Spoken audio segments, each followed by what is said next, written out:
નમસ્કાર, જય હિન્દ। તો દોસ્તો, ફિમેલ હેલ્થ વર્કર આની ભરતી એ ગૌણ સેવાની અંતર્ગત પણ આવે છે અને જીપીએસએસબી એટલે પંચાયત સેવા પસંદગી મંડળ અંતર્ગત આવે છે। તાજેતરમાં જ ગૌણ સેવા અંતર્ગત ફિમેલ હેલ્થ વર્કરની ભરતી એક કમ્પ્લીટ થઈ, પરીક્ષા પણ લેવાઈ ચૂકી છે।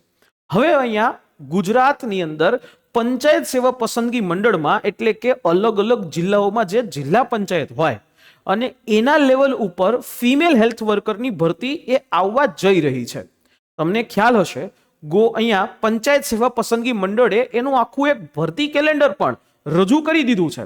અહીંયા આની પહેલા મેં મારા ટ્વિટર એકાઉન્ટના માધ્યમથી, જે હાલ એક્સ છે, એક્સ એકાઉન્ટના માધ્યમથી તમને અપડેટ પણ આપેલું છે, જેની અંદર તમે જોઈ શકો છો। એટલે મારું આ એકાઉન્ટ છે, તમે ફોલો કરી શકો છો, જેમાં તમને વ્યવસ્થિત વેરીફાઈડ માહિતી છે મળી જશે।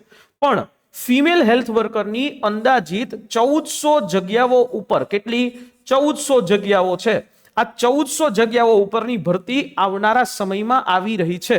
અને આ 1400 જગ્યા ફિમેલ હેલ્થ વર્કર બરાબર એના માટેના 30 તારીખ સુધીમાં જે માંગણા પત્રક છે એ મંગાવી અને એના ઉપર ફર્ધર પ્રોસેસ થઈ જશે। સપ્ટેમ્બર થી ઓક્ટોબર મહિના બાદ તમને ફિમેલ હેલ્થ વર્કર ઉપર જીપીએસએસબી નું એટલે કે પંચાયત સેવા પસંદગી મંડળનું નોટિફિકેશન જોવા મળી શકે છે।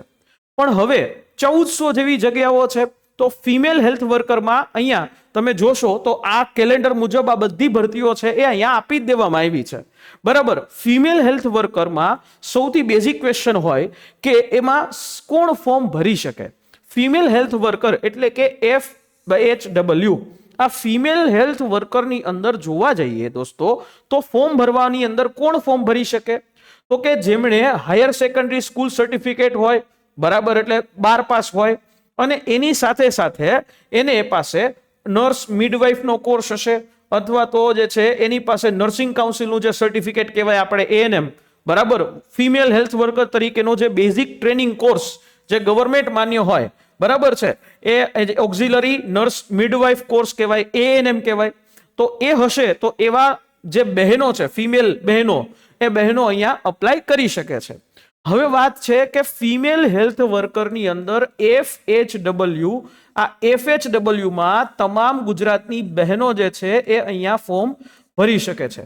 આ ફિમેલ હેલ્થ વર્કર અત્યારે હાલને કોઈક ને કોઈક જગ્યાએ કોન્ટ્રાક્ટ બેઝિસ ઉપર કામ કરી રહ્યા હશે।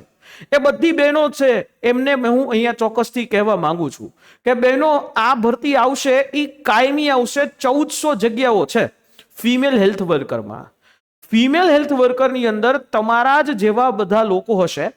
જો તમે થોડીક મહેનત કરશો તો ચોક્કસથી તમે આ 1400 જગ્યાની અંદર તમારું સ્થાન લઈ શકશો, મેરિટમાં તમારું નામ આવી જશે। અને એના માટે તમારે બીજું કાંઈ કરવાનું નથી। દરરોજ જે છે, ખાલી હું એમ કહું છું કે દરરોજ ખાલી 2 કલાકની કેલ્ક્યુલેટેડ જે છે એ મહેનત કરશો, 2 કલાક, બરાબર। અને 2 કલાકની કેલ્ક્યુલેટેડ મહેનતની અંદર તમારે લેક્ચર્સ જોઈ લેવાના, ટેસ્ટ રીઝો કરવાની, થોડું વાંચવાનું, આ બધું જ્યારે કરશો તો પરીક્ષા આવશે એની પહેલા તમે તૈયાર હશો। જનરલી થાય છે કેવું કે ઘણા બધા બહેનો છે એ અત્યારે હાલ જોબ કરતા હશે, તો એમનો પ્રશ્ન એવો હશે કે સર, જોબ કરતા કરતા સાથે અમે આ પરીક્ષાની તૈયારી કરી શકીએ? ચોક્કસથી કરી શકાય, શું કામ ન કરી શકાય? અને જોબની સાથે સાથે તમે આ પરીક્ષાની એ તૈયારી કરી શકો છો, આ એવું નથી। અને સમય પહેલા જાગવાની જરૂર છે। જો તમે અત્યારે પણ જોબ કરતા હોય, બસ તમારી ખાલી જે આખા દિવસની 2 કલાક હોય અને એ 2 કલાક ધીમે ધીમે ધીમે ધીમે ભેગા કરતા કરતા ટીપે ટીપે જેમ સરોવર ભરાય એમ આખી આ તૈયારી થશે। ઓકે, તો આ વસ્તુ શક્ય છે અને સમય પહેલા કરી હોય તો શક્ય છે। જનરલી નોટિફિકેશન આવ્યા બાદ બધા લોકો તૈયારી કરતા હોય છે, પણ એના પછી સમય ઓછો મળે અને આ વખતે તો પરીક્ષા પણ ક્યારે આવશે એ પણ કહી દેવામાં આવે છે। તો સમય પહેલા લગભગ 5-1 મહિના તમે જો મહેનત કરો તો તમને ચોક્કસથી એમાં રિઝલ્ટ, સરકારી નોકરી કહી શકાય, રિઝલ્ટ મળી જશે। અને આ જીવન તમારું સુખ, તમારા પરિવારનું અને તમારા આવનારા સંતાન છે એમને પણ તમે સારી રીતે રાખી શકશો, કહેવાય સરકારી નોકરી, બરાબર। તો આનો સિલેબસ શું છે એક વખત સમજી લઈએ। આના સિલેબસની અંદર જનરલ અવેરનેસ, જનરલ નોલેજ જે છે તમને 35 માર્કનું પૂછાશે, ગુજરાતીમાં જ હશે। ગુજરાતી ગ્રામર છે 20 માર્કનું પૂછાશે, ઇંગ્લિશ ગ્રામર છે એ 20 માર્કનું પૂછાશે, અને જનરલ મેથેમેટિક્સ એટલે હું એમ કહું છું કે મેથ્સ અને રીઝનિંગ છે સાથે ડેટા ઇન્ટરપ્રિટેશન, જેના ટોટલ 25 માર્ક હોય. કેટલા માર્ક હોય? 25 છે, 25 માર્ક છે. અને આની સાથે સાથે તમને જે FHW જગ્યાને લગતું નોલેજ, FHW ને લગતા જે ટોપિક છે એ પૂછાય, એનો આખું 100 માર્ક છે. સૌથી મોટું ભારાંક, સૌથી મોટું વેઇટેજ એ આનું એ આપવામાં આવ્યું છે. બરાબર, આ આખી વસ્તુ તમને ગુજરાતીમાં જ પૂછાશે. ઇંગ્લિશ સિવાય બધી વસ્તુ તમને ગુજરાતીમાં પૂછશે, અને ઈ પણ OMR થી પૂછશે. બરાબર, OMR MCQ કહો. બરાબર, આ MCQ જે છે એના આધારે આ વસ્તુ થશે. ક્લિયર છે? તો આ રીતે જે છે એ તમારી આખી આ પરીક્ષા છે એ થશે. અને આ પરીક્ષાની અંદર ખાલી 200 જ માર્ક છે. કેટલા? 200 માર્ક.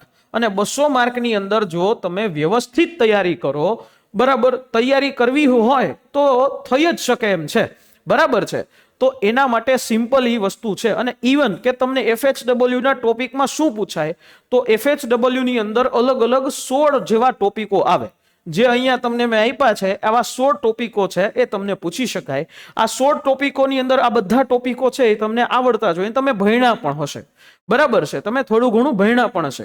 પણ આની અંદર ક્યાંથી કયો ટોપિક પૂછાઈ શકે અને એમાંથી કેટલું પૂછાઈ શકે, અને એમાં કેવી રીતે MCQs બની શકે એ તમને ન ખ્યાલ હોય, તો ચોક્કસથી હવે એના માટે અમે એક વ્યવસ્થાપન કરી રહ્યા છીએ. અત્યારથી જ ઉમેદવારો છે બહેનોને જગાડવાની ને બહેનોને અત્યારથી તૈયારી કરવાની. FHW ની કોઈ પણ માહિતી, તૈયારી કેવી રીતે કરવી, શું કરવું, કયા આધારે કરવું, આ બધી જ વિષયની માહિતી માટે એક કોલ કરવાનો છે. કોલ કયા નંબર ઉપર કરવાનો છે? આ નંબર 2 આપું છું, અમારી હેલ્પલાઇન નંબર. એના ઉપર તમે FHW એના વિશેની માહિતી લઈ લેજો. અને હા બહેનો, સમય કરતા પહેલા ચાલશો તો ચોક્કસથી તમને ફાયદો થશે.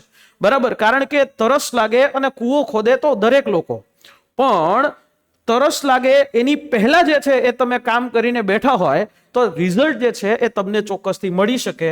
1400 જગ્યા છે, 1400 એમાંથી તમને માત્ર એક જ જગ્યા જોશે. અને એક જગ્યા ત્યારે મળશે કે જ્યારે તમે બીજા કરતા અલગથી ચાલશો. ઘણા બહેનો એવો હશે, લગ્ન થઈ ગયા હશે, બાળક હશે, પણ આ બધી જ વસ્તુ છે આ 5 મહિના તમારી જિંદગીને આપો કે જેથી કરીને તમારું આવનારું ભવિષ્ય છે એ સુખેથી જાય. તમે તમારા બાળક માટે કામ કરી શકો, તમારા પરિવાર માટે કામ કરી શકો. અને જો એવું ઈચ્છો છો તો આ નંબર ઉપર ચોક્કસથી કોલ કરીને માહિતી એ લઈ લેજો. મળીશું નેક્સ્ટ એવા કોઈ વિડીયોની અંદર. અને સાથે અમારી આ YouTube ચેનલ છે એને સબસ્ક્રાઇબ કરીને રાખજો. અમારી ટેલિગ્રામ ચેનલ છે એને જોઈન કરીને રાખજો, કે જ્યાં અમે તમને તમામ બાબતો ઉપર વેરીફાઈ કરેલી સમગ્ર માહિતી અને સેશન્સ છે પ્રોવાઈડ કરતા હોઈએ છીએ. મળીએ નેક્સ્ટ સેશન અંતર્ગત. ત્યાં સુધી જય હિન્દ, જય ભારત.